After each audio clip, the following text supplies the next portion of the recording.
کیونکہ کچھ لوگ اچھے پیسے ہوتے ہیں جو اپنا ذکر تسبیح پڑھ رہے ہوتے ہیں, وہ اپنے آپ میں بزرگ سمجھ رہے ہوتے ہیں کہ میں کر تو جڑی گل کرنی ہے سانو پتہ سارا.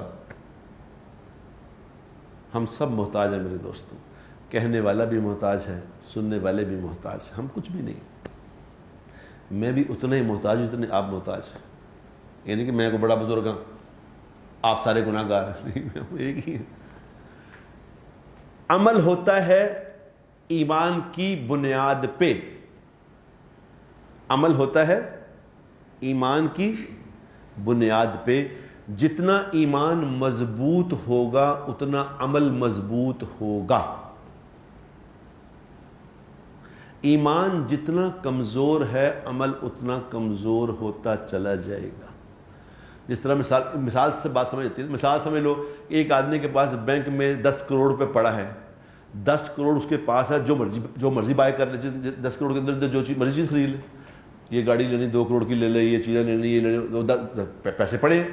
جب وہ کنزیوم کرتے کرتے کرتے 10 کروڑ ختم ہو جائے گا, اب وہ کوئی چیز بائی کرنا چاہے گا تو نہیں کر سکے گا.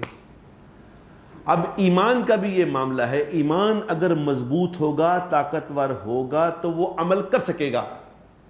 ایمان مضبوط ہے, رات کو تہجد میں اٹھنا آسان.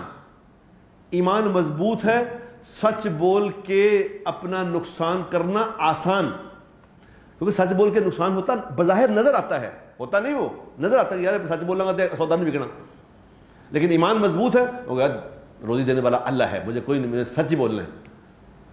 ایمان مضبوط ہے تو اپنی نگاہوں کی حفاظت کرنا آسان. ایمان مضبوط ہے, زبان کی حفاظت کرنا آسان. ایمان مضبوط ہے, کان کی حفاظت کرنا آسان. اگر ایمان کنزیوم کر دیا ہے, ایمان کیسے کنزیوم ہوتا ہے؟ غلط دیکھنے سے ایمان کنزیوم ہو جاتا ہے, غلط بولنے سے ایمان کنزیوم ہو جاتا ہے, غلط سننے سے ایمان کنزیوم ہو جاتا ہے. جب آدمی غلط دیکھتا ہے, غلط بولتا ہے, غلط سنتا ہے تو آہستہ آہستہ ایمان سارا خرچ ہو جاتا ہے, تو ایمان کا بینک بیلنس زیرو ہو جاتا ہے. جب پھر اس کے لیے عمل کرنا ناممکن ہو جاتا ہے. جس طرح بغیر پیسوں کے بائنگ کرنا ناممکن ہو جاتا ہے, اس طرح ایمان کے بغیر پھر عمل کرنا ناممکن ہو جاتا ہے. اب ایمان بنتا کیسے ہے؟ بابا ایمان کے اوپر فیصلہ ہونا ہے آخر میں, قبر میں, حشر میں. یہ ایمان کوئی ایسی چیز نہیں ہے کہ کوئی بات نہیں, اس میں فیصلہ ہونا ہے. من ربک, بتا پالنے والا کون, یہ ایمان ہے. ایمان بنتا کیسے ہے؟ ایمان بنتا ہے ماحول سے, نیک لوگوں میں بیٹھنا اٹھنا, نیک لوگوں کی باتیں سننا, نیک لوگوں کے عمل دیکھنا, اس سے آہستہ آدمی کے اندر ایمان. اب آپ جا کے یہاں کے بیٹھتے ہیں, جب بات سنتے ہیں, آدھا گھنٹہ بات ہوتی ہے تو دل کرتا ہے نا کہ یار یہ ٹھیک گلا نہیں ہے, ایسا نہیں کر لیا کریے. یہ کیا ہے؟ اندر ایمان تھوڑا بن گیا. ماحول سے ایمان بنتا ہے, پھر قربانی کرنے سے ایمان بچتا ہے. آدمی اس لیے قربانی کرتا ہے, چیزیں چھوڑتا ہے, رات کو اٹھتا ہے, نماز پڑھتا ہے, کام چھوڑ کے نماز پڑھتا ہے, تو اس سے ایمان بچ جاتا ہے. پھر اور ایمان کو پھر پکانا ہوتا ہے. ایمان پک جائے, اتنا پک جائے کہ ہر ماحول میرے لیے ایک برابر ہو جائے. اس کے لیے کچھ نہ کچھ ہجرت کرنی پڑتی ہے, چھوڑنا پڑتا ہے کچھ نہ کچھ. جیسے حضور اکرم صلی اللہ علیہ وسلم کو اللہ تعالیٰ نے مکہ چھڑوایا, کیوں؟ کیا ضرورت ہے؟ کوئی بات تھی نا کہ مکہ چھڑوا کے مدینہ لے گئے, گھر چھڑوایا, تاکہ ایمان ان کا اتنا پک جائے کہ پھر کوئی بھی چیز ان پہ اثر نہ کر سکے. ابراہیم علیہ السلام کو اور اماں ہاجرہ کو وہ فلسطین سے چلا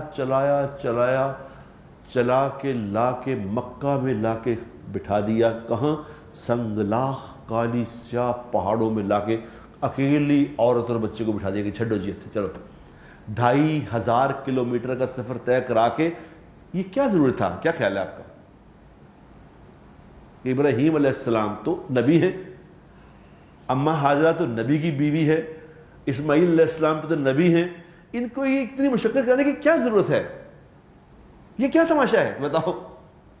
حضور اکرم صلی اللہ علیہ وسلم مکہ سے نکل رہے ہیں, مکہ سے نکل کے آئے ہائے, جو کبھی باہر رہتے ہیں نا, ان سے پوچھو اپنا گھر کیا ہوتا ہے. دبئی میں رہتا تھا میں, آج سے کوئی 35 سال پہلے دبئی میں گیا تھا. کوئی ایسا مسئلہ ہو گیا تھا, مجھے دبئی جانا پڑ گیا. تو دبئی میں رہا, 4 مہینے ہو گئے دبئی میں, مجھے گھر نہیں جا سکتا. تو رات کو کوئی گانا گاتا تھا نا کہ ہم تو ہیں پردیس میں، دیس میں نکلا ہوگا چاند، یہ گانا سن کے روتے تھے سارے پردیس وہاں پہ، کیونکہ اپنا گھر یاد آتا ہے، اپنا دیس کوئی نہیں چھوڑنا چاہتا، یہ اللہ نے رکھی محبت اس کے اندر۔ حضور اکرم صلی اللہ علیہ وسلم جیسی شخصیت مکہ سے جب ہجرت کر کے جا رہے ہیں، باہر نکل کے دور سے یوں دیکھا مکہ کو، حسرت بھری نظروں سے دیکھ کے کہا ہے مکہ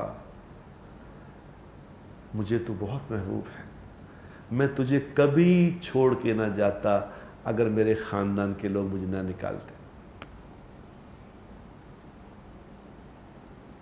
لیکن کہاں جا کے ان کو جا کے کہا کہ چلے وہاں جا کے رہیں۔ یہ کیوں تھا کہ یہ بتانے کے لیے کہ تمہیں بھی کل کو اگر ایمان کو کچھ سمجھتے ہو نا کہ یہ کوئی چیز ہے تو اس کو بچانے کے لیے پھر تمہیں ہجرتیں بھی کرنی پڑے گی، گھر بار چھوڑنے پڑیں گے، قربانیاں کرنی پڑیں گی، کہ فیصلہ بہت بڑا ہونا ہے۔ جب اس طرح کا ہو گیا ایمان، جب اتنی قربانی کر لی، ماحول بھی بنا لیا، قربانی بھی کر لی، ہجرت بھی کر لی، تو پھر ایمان ایسا بن گیا کہ ابوبکر صدیق جیسی ہستی رضی اللہ تعالیٰ عنہ کہہ رہے ہیں کہ دین میں اتنی بھی کمی آ جائے ذرے کے برابر بھی تو یا پھر میں رہوں گا یا یہ رہے گا، یہ نہیں ہو سکتا۔ دین میں کمی آ جائے میں زندہ رہوں، ایسا نہیں ہو سکتا۔ آج چونکہ ہم یہ سمجھ نہیں رہے کہ ایمان کوئی چیز ہے،